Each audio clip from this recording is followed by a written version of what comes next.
4040 or visit our website at romikadesigns.com. We look forward to helping you make your mark.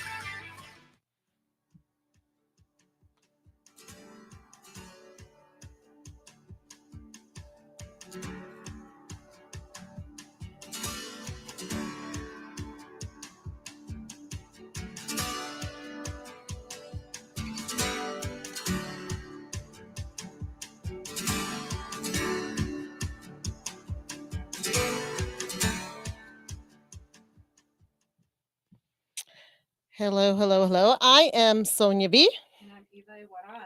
Welcome to a Common thread. common thread. Yes, the wins, the losses, and the Curveballs in life. curveballs in life. See, we just threw a curveball because usually I just say common thread, and then Eva says the wins, the losses, and the I curveballs. thought But we needed to change it up a little bit. let's change it up a little bit. We should just switch seats next time, right? So that way we're not sitting in the same spots. Just add a little something special. So. Well, welcome to a common thread, and we're happy that you took this time from 6 p.m. to 7 p.m. to join us this evening. Thank you for coming here this evening. How are you, Eva? I'm doing pretty good. Good. Yeah. Pretty good is good. Except I can't hear her. The alternative? It's better than the alternative, yes. Yeah. I've actually Can you hear me? break for 3 days. Mm. But it's getting better. It's one of those, it's just kind of like sinus. So Okay.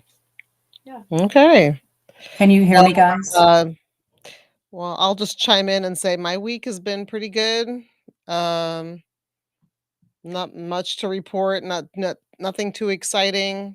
Kind of, yeah, nothing too exciting. Thanksgiving was good, and now the holidays are here. Christmas is around the corner in 2 weeks. Well, 2 weeks from today's Christmas Eve. And so we thought, well, wouldn't it be nice to talk about holiday season? Not Christmas, but also just I know there's a bunch of holidays during this time of the year, and just kind of talk about some traditions, and also on the first half, and then maybe in the second half, or we can combine the two, talk a little bit about grief and the holidays, and some strategies on how to cope with that. And we have Miss Tiffany Hurd joining us on um on the screen. Can you hear me? I cannot hear you. I can't hear you either. You can't hear me? Nope. Can you hear me? Yes. Okay, she can hear me, but not Eva. Did I mute the wrong mic? Unmute the wrong mic? Is it mic 1 and 2? Yep. Yeah, it's Mic 1 and 2. Yeah, they're unmuted. This mic is a little funny. Should I just go ahead and switch over, Tiffany?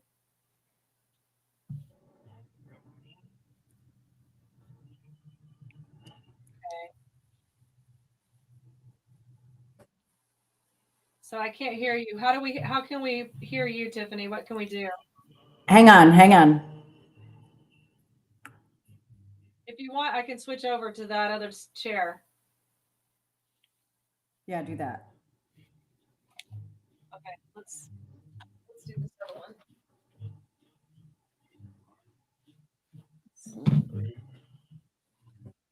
Okay, mic 5. All right, I unmuted mic Here's 5. mic 5. Can you hear her now, Tiffany? Talk again. 5. Here we go. Carlen, Texas, what's up? No, what is going on?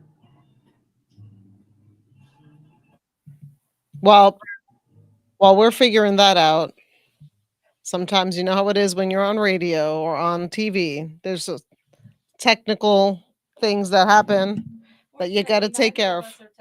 Yeah, we're none of us. That's not our thing. See, this is our thing. This is what we do well. So just keep talking. So we're just gonna keep talking. So some traditions. So, it's interesting because that's a common thread is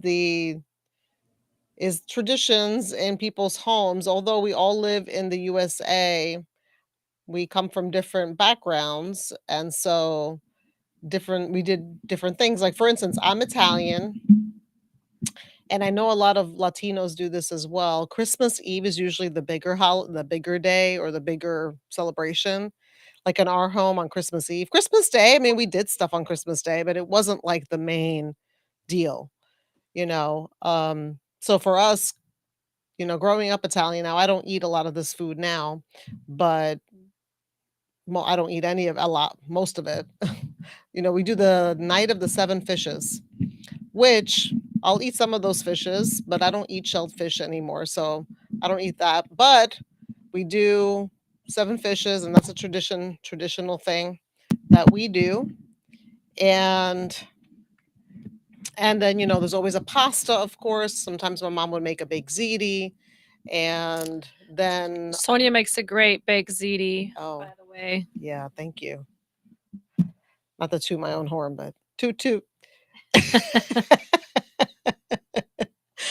But that's how, so that we would eat, and we would usually eat kind of late, like around 9 o'clock.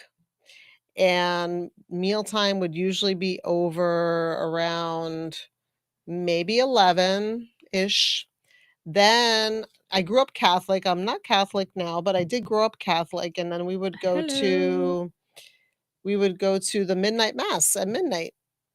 And after that, we would come home, and there would be Christmas. I mean, we had Christmas gifts that we could open. That was from family. So family, Steve. that was Christmas Eve. Now, Christmas Day, Santa did come after we went to bed, which was usually like around 3 o'clock, 3 o'clock in the morning.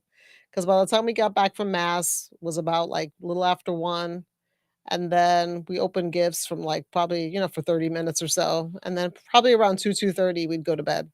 So And that Santa was came. you. Santa came somewhere between 2:30 in the morning to about whenever we woke up. And the cookies were eaten, and the milk was, they drank the milk, and then we came, and there were like a few So presents. y'all set out cookies and milk. Oh, we still did that. Yeah, that part we still did.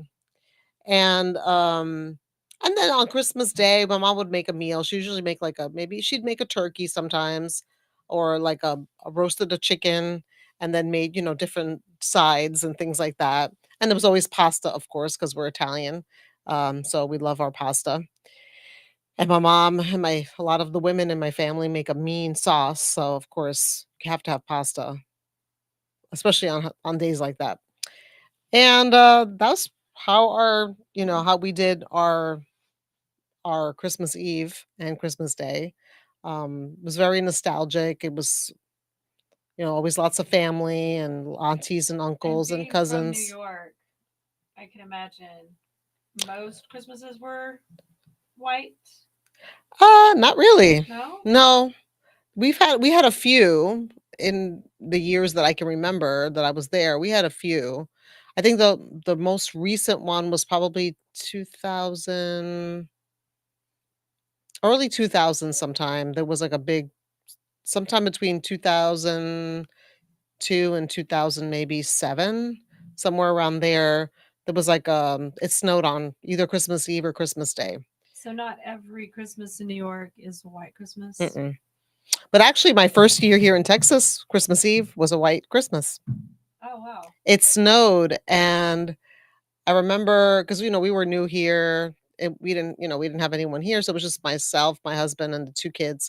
So we decided we're just going to go out to eat since it was just the 4 of us, and so we decided to go do some see the Christmas lights at the park in Cleburne, and we did that for like 45 minutes. It wasn't like, it was cold, but I mean it was cold enough obviously to snow. But on our way there, it started snowing, and it actually snowed about 3 or 4 inches, which was nice. It wasn't just like a flurry. Wow. And so we went there, and the kids were, especially my oldest, because he was about 3. My little one was too small, so he was in his stroller. Oh, and we went to see the lights, and then went to Italian restaurant in Cleburne, ate there, and then came back, and the kids opened some gifts. We watched a movie, so it was nice. That was kind of our tradition, what we did as a family, since we came here, and we didn't really, at that point, didn't really know anyone. But it was nice. We had a good time, and Christmas Day, kids open more gifts on Christmas Day, and we talk. Usually that day's more for calling family since we were far. His family was in Colombia, Mexico. My family's in New York, Florida. And so we just called family and just touched base that way, doing like through video chat, whatever. Well, But I don't know if anybody can hear me, but I don't I know. can share a few traditions, and we'll see if anybody. Hopefully you can hear Eva. I don't know. We're having a little bit of a challenge with the mics tonight. So So anyway, growing up, I grew up in a big, beautiful colonial-looking house in Alabama, and it had windows on the first and second floor. And so we would go down to the basement. I loved getting all the Christmas decorations out. And my mom had, I guess, in the collection of Christmas stuff, we had the little fake candlelight that you would plug in. oh, And so okay. every window had a plug. And so every window were the lights that we would put in each window. So it looked really pretty from the road. My dad would usually bring like a live tree from the market, not for the inside tree necessarily. Sometimes it was a live tree, but mostly like these small little Christmas trees that we would, eventually after Christmas go out and plant. So a lot of those trees are super huge Christmas trees. We have one in the backyard that's taller than our 2-story house. It's probably Wow. like 3 stories. So it could be one of those ones that they could come chop down and put in the middle of the city. It's like so big. And they all started as small little trees that we got to plant after Wow. Christmas. So that was kind of a tradition. Yeah, I'm trying to think. Oh, my favorite thing, and I would try to do this even with my kids, was the stockings. My mom loved to put the tangerines in the stockings. That's cool. And then plus she would always add the Reese's cups. So I love Reese's cups around Christmas time, and I love the tangerine oranges. It's crazy because now I think we get tangerine oranges year round.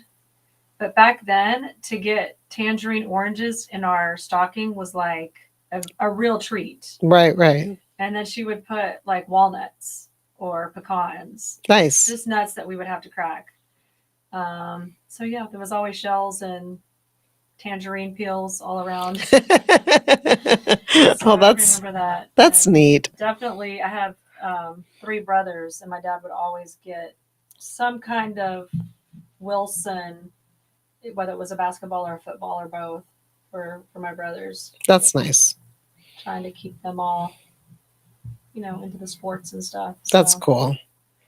Yeah, you talked about walnuts and pecans, and then I thought the one thing that we ate a lot during the holiday season between Thanksgiving and Christmas or New Year's Eve was chestnuts. So we would, so this is how we made them. Kind of just you can boil them too, but you make a little like a cross like in the chestnut with a knife, and then you rinse them first, of course, and then you put the little cross, and then you put them inside like like a pan about that deep, square pan, and then you put a little water at the bottom, maybe like just enough to cover a little bit on the bottom. Then you cover them with aluminum foil, put them in the oven for at like maybe between 350 and 400. I'm not really sure of the temperature exactly, but somewhere in that range. And then maybe for 45 minutes, and then they're roasted, and they're so good. And so we would have those, and then in New York City, it's just so magical to just. I remember like sometimes on Christmas Day, not every Christmas Day, but sometimes on Christmas Day, we'd actually go see the tree at Rockefeller Center. If we didn't get around to it then or knew we wouldn't be able to go on Christmas Day, we would try to go right before, or we would go somewhere between Christmas Day and like New Year's Day. so that's the thing to do when you're in New York. Oh yeah, and go look at the windows, like Lord and Taylor, Neiman Marcus. Those are like near. Well, I don't know if Neiman Marcus is there, but I think Lord and Taylor was like in that area. But I think also Neiman Marcus, but they're in like the vicinity, even if they're not right across the street. But I know there's a store. There's like storefronts, expensive stores, like that far from like down the street from Rockefeller Center, and you can do like they dress them up and put all these little characters dressed up in like the snow and snowmen and all this. It was just so like magical as a kid. I remember just being like pressing your nose against the glass kind of thing, and then eating the chestnuts. They would be selling chestnuts on the street, those really big pretzels with like the salt on it, like they were so warm. And then you would also get the honey roasted peanuts or some kind of nut, but usually it was peanuts. It's just everything was so good, and it's like the smells are so nostalgic, like, you smell them, and then you're like, "Oh, I remember that smell," you know? And it just smells like a memory that you have from back in the day. And so I actually bought chestnuts for Thanksgiving, and I actually bought some, like, this past week. And I made some a couple of nights ago, so I've been kind of nibbling at them, a few every night. I like my son doesn't like to eat them, but my dad likes to eat them, but he has a hard time opening them, so I got to open them for him. But they're so good. But it's one of those things you either love, you don't love. I love them. I love them though. I ate them while I was in Romania. They have them there too on the street selling them. Oh, do they? During winter, so Yeah, yeah, Mhm. so I'm good. gonna have to go wherever I see them. I buy them. I'm like, I'm getting them, even if it's just for me, because, like you said, if you didn't grow up like eating them, that's probably why he doesn't Right. really care for it. 'Cause it's Yeah. not something he grew up eating. Yeah. The other thing that we like making and that we usually only make during the holidays is so I'm gonna say this and then I'll describe what it is. And for those of us or those of you watching that don't know, zeppoli, which zeppoli is like funnel cake basically, like that you get at like carnivals and things like that or festivals, but they're round. They look like a donut, but not like shaped like perfectly round like a donut. They have like edged round, but they have a hole in the middle. And then you put the dough, you deep fry them. So you have like, there's lots of oil in a pot, and then you deep fry them, and then you take them out, let them sit, take all the oil out, and then you put like powdered sugar on them. They're so good. And then we make these other things. Well, I remember what the round ones are called. Now the other ones I'd have to look up what the name is for it, but the round ones are called struffoli. So basically they're just dough balls. Um, you could buy the dough, but most people, at least when we made it, my mom would make the dough for the zeppoli and the struffoli, and then you just fry them. You just throw them all in the batter and you fry them, and then you either could put powdered sugar on them, and most people what they do is put honey on them, and then you put like these little. They're not sprinkles or like round little colored balls, but they look like sprinkles, and then you throw those on there. They're sweet. Those are so good, and you have to be careful because they're small, so you could eat like a lot. Now the other ones like that I can't remember the name, and I'll look it up in a little bit. They're round and they look like kind of like a pinwheel. So you make it in the shape of a pinwheel kind of thing, and then you fry them. And the same process, you put oil on them. I mean, not oil, honey, or you put powdered sugar.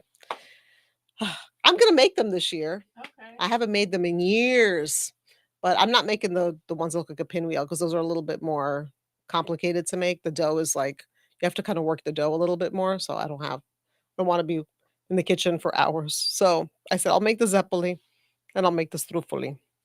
And so, but yeah, I was trying to think like what foods or traditions, but one would definitely be coming from a Mexican American family. Um, I would say tamales or something that yes. remind me of the holidays, something that you just really can't go without. The more tamales from here till the new year, the better. Right. And I will say I have taken the time to make them probably 2 times. The last time I believe my mom was helping me because it's a process. Like people think, oh, I don't want to do this because it's not hard to do, but it is time consuming. So it is the type of thing that you want to do in a group or sit around and have multiple people participate. So my mom and I were spreading the dough and kind of teaching anybody who wanted to come by to spread the masa or the dough onto the corn shell. It's like the corn husk. And tamales are my favorite this time of year. So if you know anybody who makes really good tamales, send them my way. Yes, let us know. There's like some good. So this is the picture. This is what they look like. Oh, They're so good. yummy. Where's the camera? I don't know if you can see it. I don't know. Oh, the camera's right over here, right there. Here we go. I don't know if you can. Oh no, that's the wrong way. It's that. See how techie we are. Hi, that's it. Look it up. Struffoli. Struffoli, spelled Struffoli. Yeah. So those are. It almost looks like monkey pull apart bread or something. It's Monkey bread. so good. I'm trying to see if I can find the other one. That's the same. It's the same dough, but it's the one I told you looks like a little pinwheel. And this is the zeppoli. Is your mouth watering with all these? Oh yeah, all this. Desserts. Yeah, it's so good. Italian ricotta cookies. I'm thinking about making a flan this weekend. Ooh. Enrique's family from Colombia is coming. Oh, that's to visit nice. again. They were here for Thanksgiving, and they may be here again this coming weekend. So I was thinking, what should I make? Maybe a flan. Oh, that's good. So Those or are choco flan, chocolate chocolate flan. chocolate and Chocolate flan. chocolate flan. Yeah. You can make the chocolate on the bottom and then Mhm. Choco flan. We'll see. those are good. We'll see how creative I get. I've never made a flan before. I'll have to learn. We'll have to like teach each other our desserts. I'll teach you how to make zeppelins. Truffle, you teach me how to make flan. That sounds good. Even We exchange. can have a tamale party. Oh, it's a Bali party, yeah. Whoever wants to come over and help spread the masa can just do. Mm-hmm. Everybody can take home a dozen or something.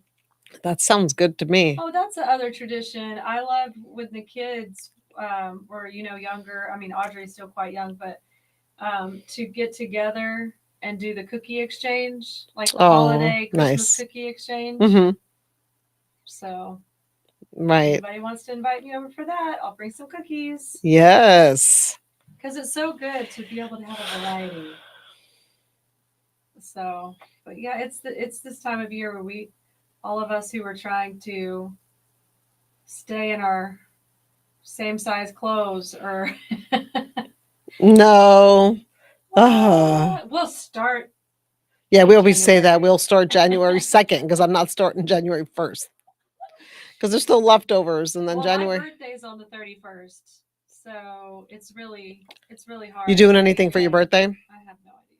Mm. But right now we've been invited to New York for the holidays. Oh. So I don't know if we're gonna end up going. I keep on asking Enrique, are you gonna buy tickets? Are we gonna go? Are we gonna Ooh, go? you're waiting until now? I know. It's gonna be like $1,000. Then we probably won't be going. We could get in the car. Somebody's driving because they don't like flying. Could just do a long road trip, but that's exhausting. I don't know. We'll see. You could do it, but I mean, we've driven from here once in 2014, I think it was. I don't remember, but we drove from here to New York. As long as I don't have to do it alone. I've done some pretty long road trips by myself, and it can be exhausting. Yeah, as long as you're not the only one driving. But yeah, well, we want to know about your traditions. What are some of your favorite holiday traditions? And we like to share because again, we live in the U.S. and although whatever holiday you celebrate, Christmas, Kwanzaa, Hanukkah, any other holiday that may be during this time of the year, New Year's Eve, New Year's Day, what are some of the things your family does, or what some old traditions, some new traditions? Because in the second half, we want to share about grief a little bit, and How tough this season is. yeah, because like those smells I was telling you about, Mhm. that they're nostalgic, but sometimes for some people, when you go through grief, those smells kind of are bittersweet. Or a certain song, that maybe a certain Christmas song, like there's certain Christmas songs that I can't hear without crying now, even now.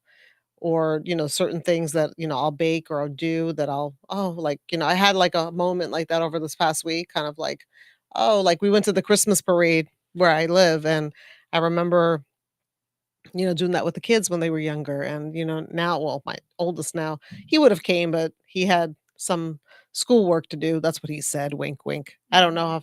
Yeah. But he's 16, so I get it. Maybe he didn't want to come, but so I ended up going by myself, which was okay, but it was a little like, it brought me, a little down. Bittersweet. Yeah, it was bittersweet. And so I tried to look at the positive out of it, but of course, because try to be grateful and thankful for having those memories, because I could be without those memories, but I have them. So I'm grateful that I have my family and those memories to kind of cherish. But in the same breath, it was, hard to see everyone else with their family and kind of me being there by myself. But so the grief thing is a real thing for people, and I'm sure that someone watching out there feels the same way. And so we want to take the second half to kind of talk about that, and things that could be triggers for people, and how to kind of deal with it and cope with it, and extend yourself grace during this time of the year. But we want to touch on that just yet. We'll just wait until the second half to do that, so we can kind of go through it without any breaks in between. But again, we want to hear from you. maybe one of these days we'll actually be able to hear from you, like we're able to hear you. We'll figure that out and ask Miss Tiffany how we can make that happen one day so that we can have an exchange. We can talk back and forth if you had any questions about anything. But we would love some feedback and also kind of know who you are and who's our audience and who's watching. And And in the comments, if you want to, like Tiffany, Sonia can go back and write the Strufoli or whatever, how it's spelled. Maybe you Yes. can drop that in the comments, the different things that you and your family would make during that time, during the Christmas holidays. And maybe you would like to leave a comment telling us some of the traditions and different things that you like to make.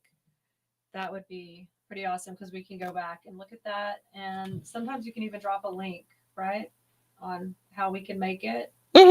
could do that too.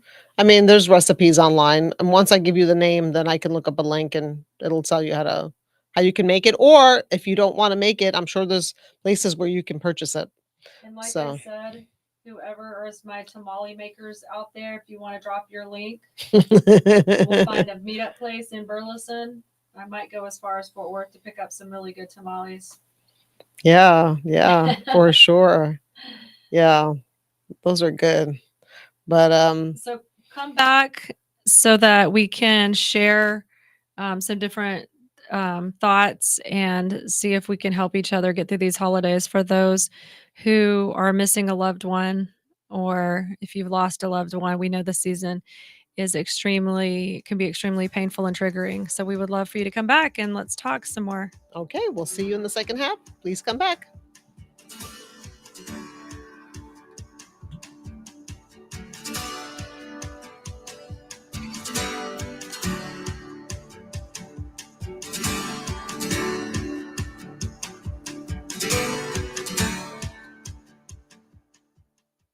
Hey travelers, do you want to save money on your next flight? Then pick up the phone and call. That's right, call, because the best prices are not online. They're with SmartFares. See, SmartFares has special deals with the airlines. When they have unsold seats, they use SmartFares to fill them. So you get airline tickets at ridiculously low prices. Our prices are too low to publish online.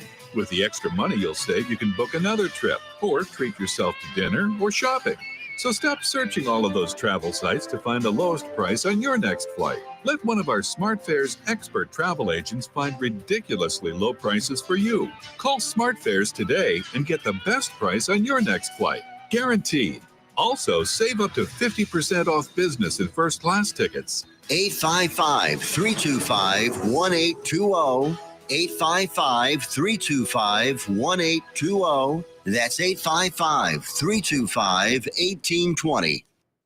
Have you ever met a single person in your life that enjoys paying taxes? No, no one does. If you can't sleep at night because you have a huge problem with the IRS, I've got some free advice for you. This service is strictly limited to individuals that owe the IRS $10,000 or more in back taxes. And if you qualify, we can guarantee that you won't be writing a big fat check to the IRS, or our services cost you nothing. The first 100 people that call today will get a free tax consultation worth $500. Stop worrying about your IRS problem. We can help you, we promise. Call the tax doctor right now. I mean right now, to learn more. 800-240-4587. 800-240-4587. 800-240-4587. That's 800-240-4587.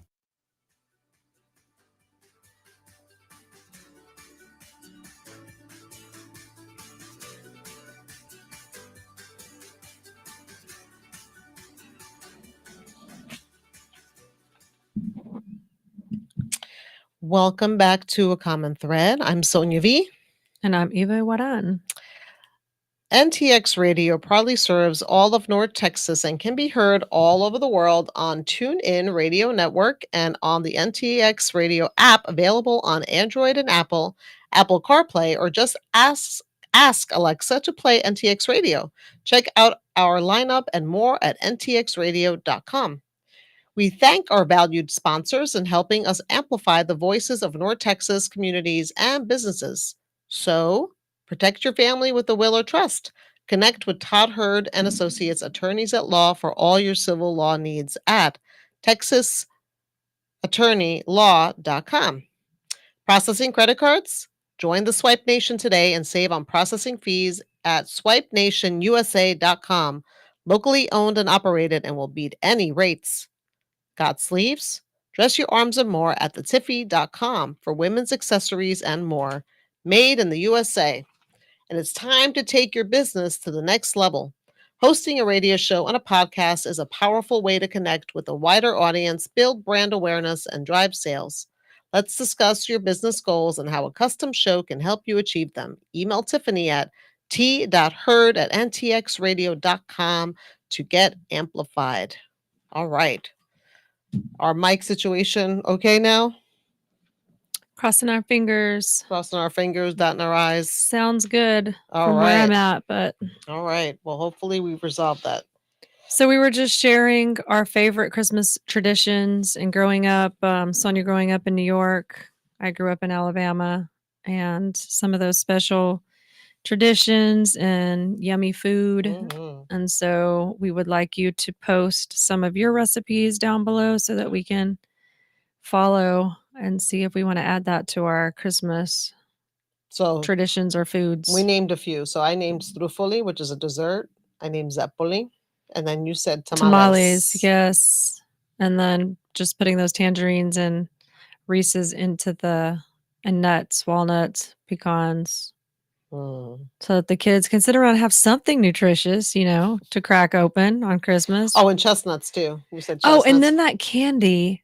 See, this is going to date me, but that hard candy that had some of them would have a little Christmas tree design in the middle. Do you remember those hard candies? Or they would do a loop-de-loop. Like some of them were like a eternity little candy.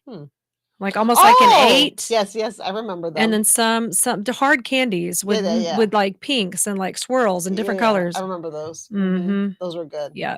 those I'm are dating myself. Those are really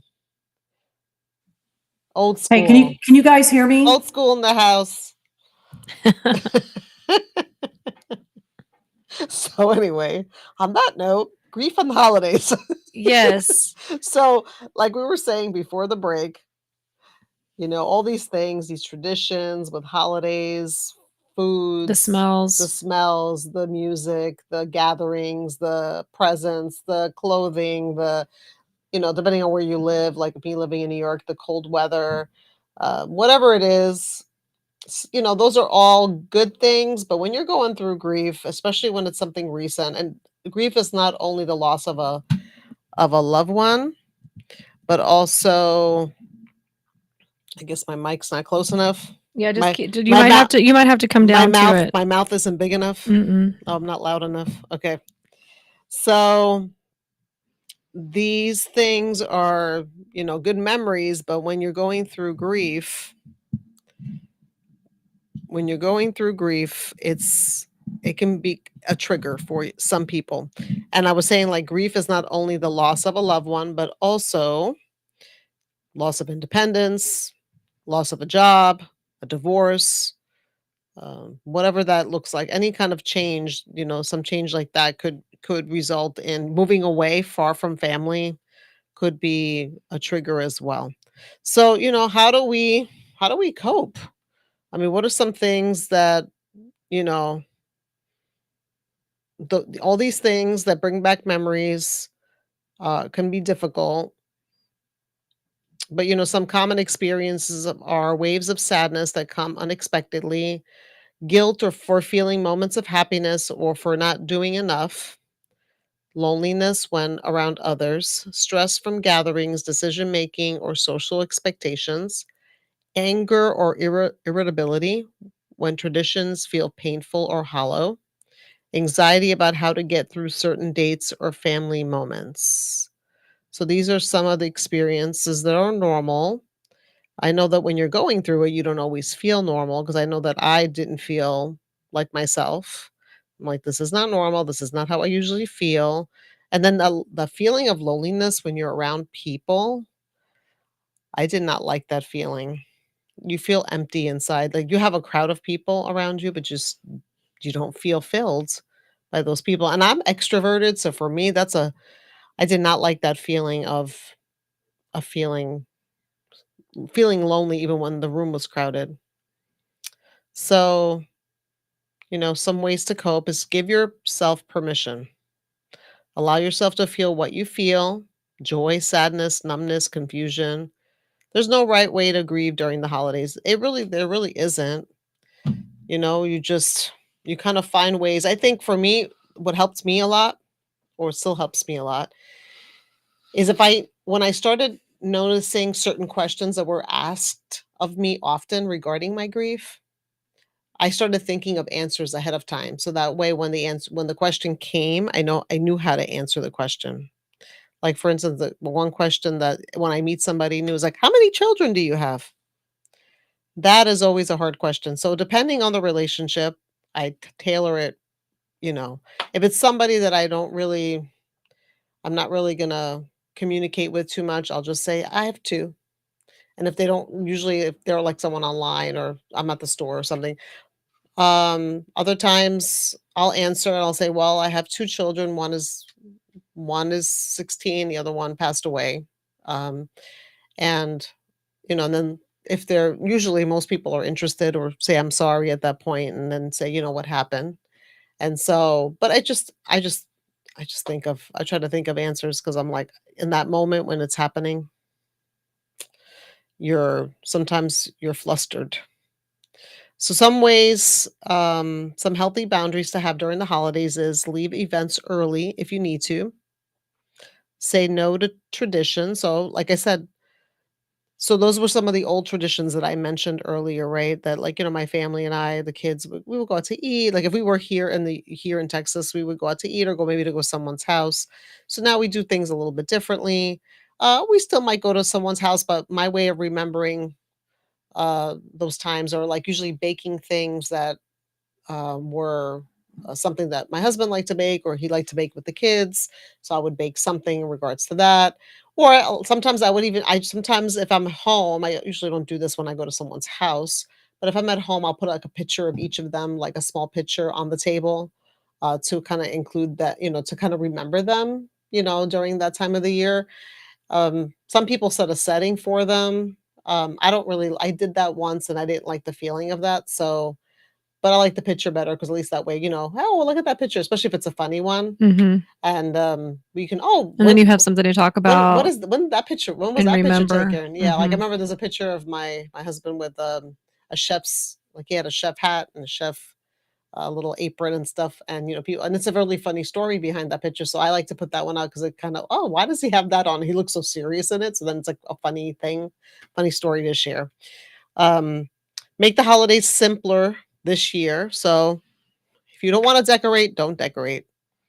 Or if you want to keep decorating minimal, hey, I saw one of those trees now that you can I saw it a commercial on TV. It's basically you pull it out of a box, and it's kind of like an umbrella, No. and you just pop it open. And it's decorated and everything, lights and everything. So I wonder if I'm sure somebody's already come up with a blow up Christmas tree. that too. But this one actually looks pretty good. I mean, I have a tree, so but I thought, well, that's actually a good idea. But that's an idea for someone who's grieving. Like you don't really want to decorate, but maybe you have kids. Like if you have um say your spouse passed away and you have children that are young or even teenagers and you want to kind of maybe lift their spirits because they don't understand like, hey, we're not going to put a tree up. So if you want to do something a little bit simpler this year, then do that. Spend time alone if needed. You are not responsible to meet other people's expectations. So, you're always here. Oh, what? Cheer up. Kind of, it's the holidays. Cheer up. Move on. Think of something good. And, I tell people, you do you and don't worry about other people's expectations about about you and what you're going through because people don't know until they go through it themselves. Until you're sitting in the front row of the funeral, you don't know. One thing I like to hold on to and keep each year, um, I have friends who will send me Christmas cards. Mm. And so I love stringing those up and looking at them even past New Year's. I usually still have them hanging. And then I will take them off like a few days, if you maybe even a couple weeks after New Year's, I will take them off the wall because they're usually in my entrance on a string. Mhm. And then I'll take them all down and then I put a hole punch through them. And then I put one of those rings to hold them Oh, together. nice. And so I have a collection of cards that I've been given through the years, and I just like to set them all out in a basket. And so anybody coming over, if they want to browse, look through That's neat. different I love cards, that. or if the kids want to look through and see how, our friends and family have changed in the cards, or if they wrote a letter or something. But I just like to preserve those in that way because I don't like to throw those out. And it's just a way of, instead of keeping them in a box or in a drawer, they become part of kind of the Christmas decor, I Nice. guess. I love that. That's a good idea. So I guess bring out pictures if you're feeling Yeah. lonely and kind of look through those pictures or those photo albums. And like you said, put a picture on the table of your loved one.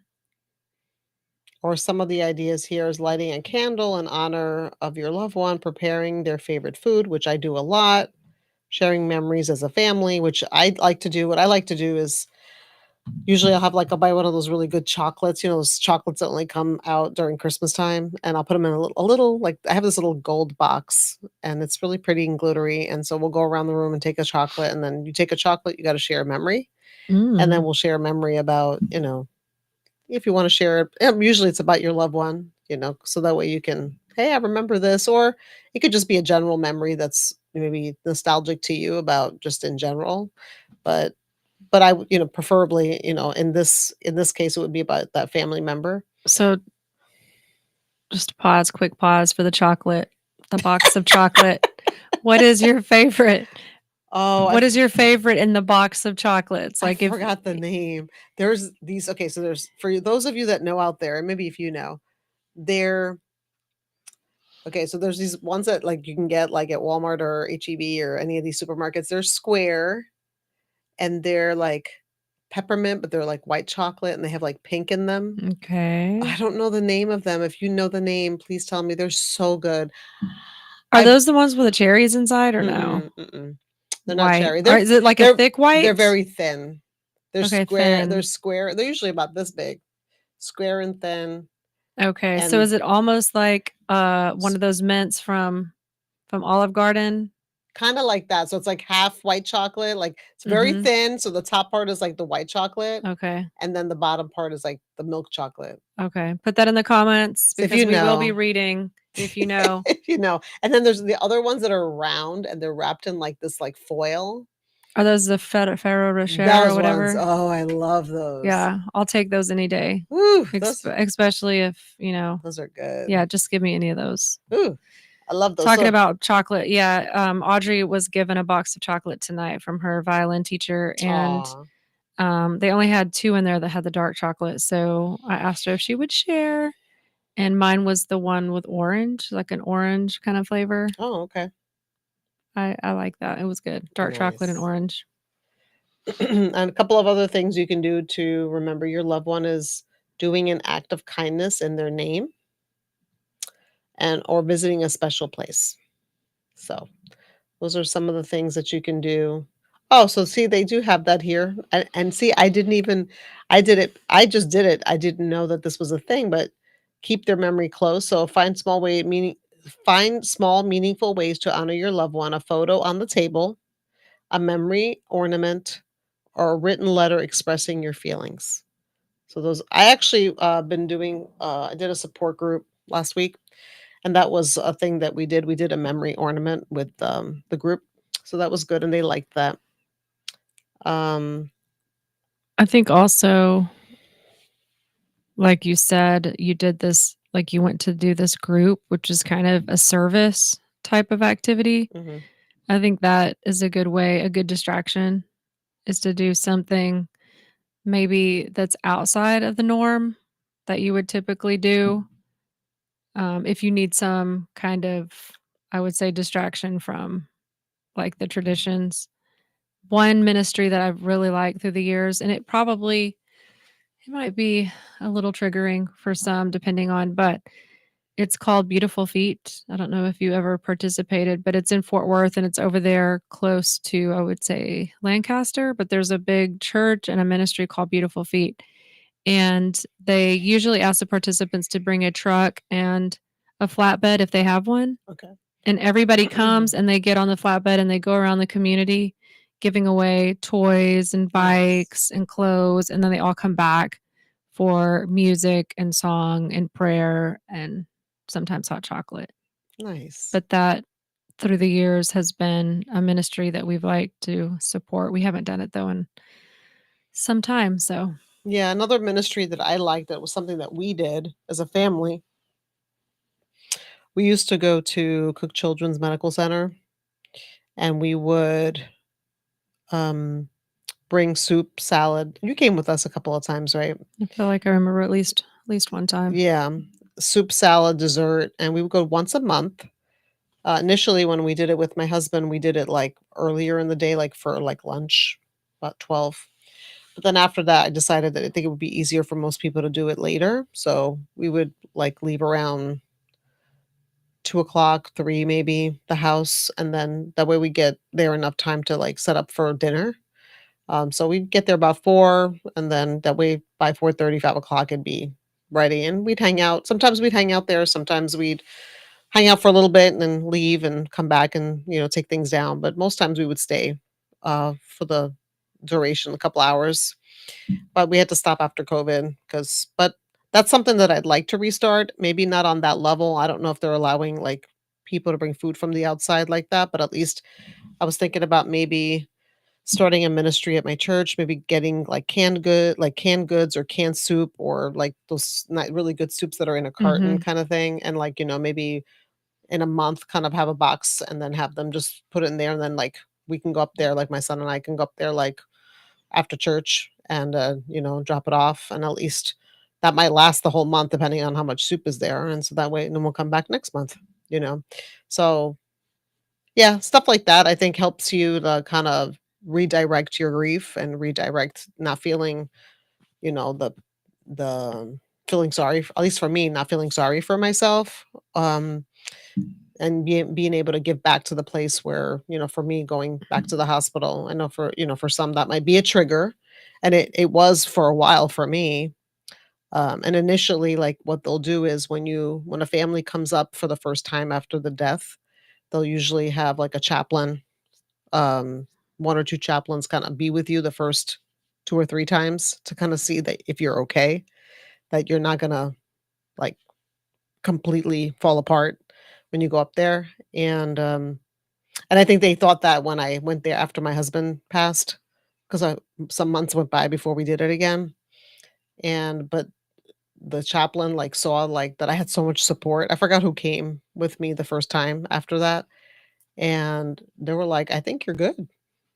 They were like impressed that I was good. But you have support, so I feel like you'll be okay. So but but that's some things that you can do. Ask for help and support, you know, get some trusted friend, family, or faith community to support you. You don't have to grieve alone. If you find yourself overwhelmed, a counselor, support group, or chaplain can offer, and I didn't write that, can offer a safe place to talk. Care for your body and spirit, get rest, eat nourishing food, step outside for fresh air, pray, meditate, or sit in silence, journal your feelings. Small steps can make a big difference. And you don't have to all do all of this because I never want people to feel pressured to do stuff. You do what you can and when you can. So if you know journaling's not your thing, then don't journal. But if it is, don't make it homework. Don't feel like you have to do it every day. If it's just once a week or whenever you feel like writing your thoughts down, then do that. Um, but of course, always get rest. Always eat nourishing food. I think stepping out and even like walking around your house or if you're working, maybe stepping outside of your job and just taking a walk for 10 minutes and just, breathe some air. Because breathing, the one thing I've learned about when you're grieving and when you're anxious, your breaths are very shallow.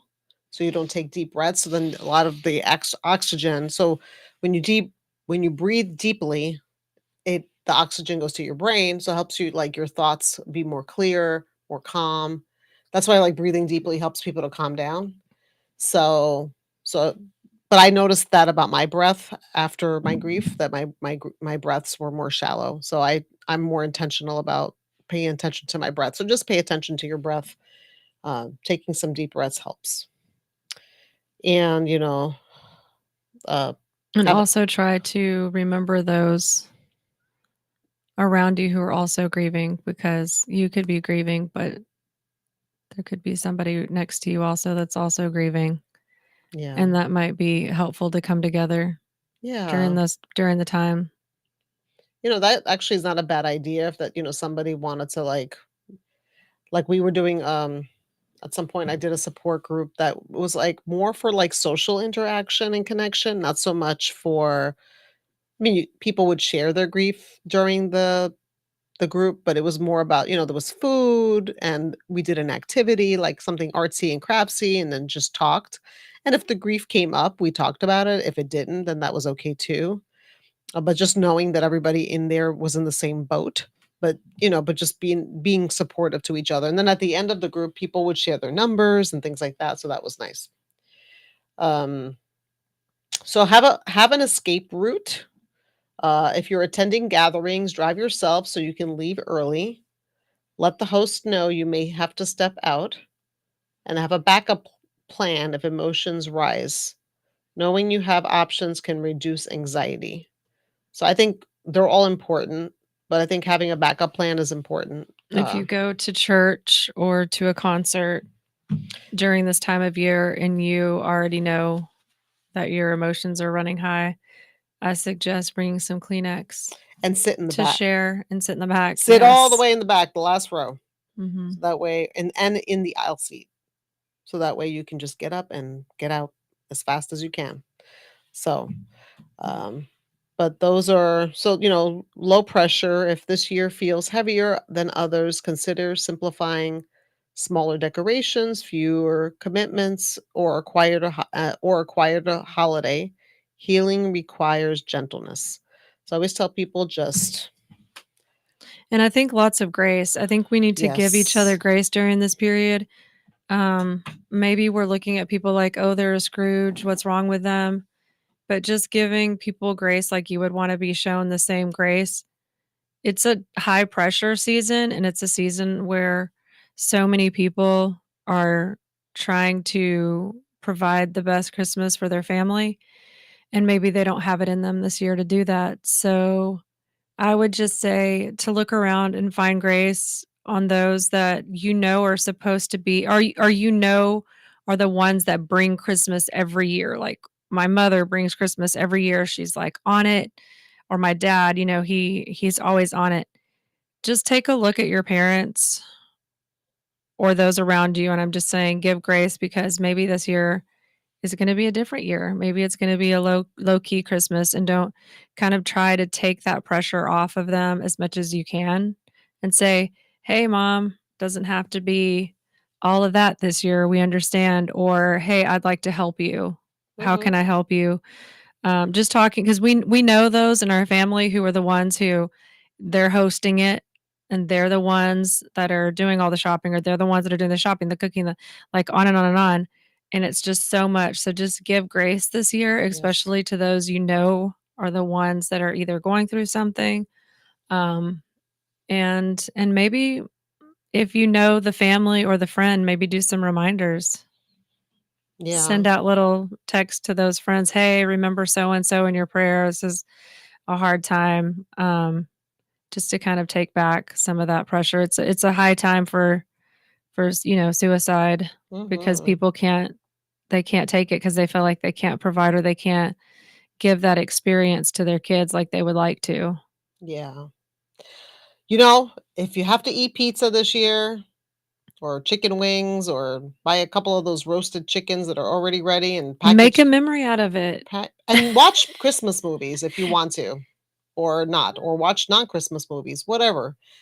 That could be, or just pop popcorn and eat chips and have some cake Yes. and buy Have some chocolate for me. have some chocolate. It doesn't have to be the normal thing this year. It could be whatever you want it to be.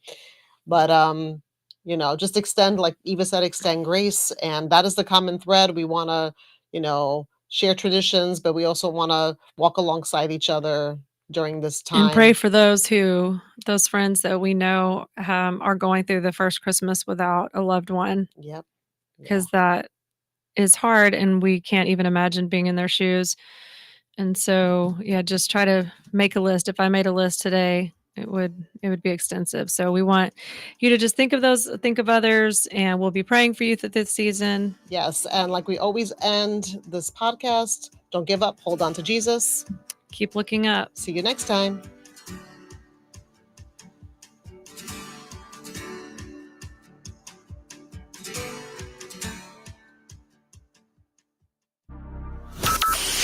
From Wilson to this is the voice of Johnson County. Wilco Community Radio. Why have thousands of aspiring authors teamed up with Christian Faith Publishing to publish their book? Because Christian Faith Publishing is an author-friendly publisher who understands that your labor is more than just a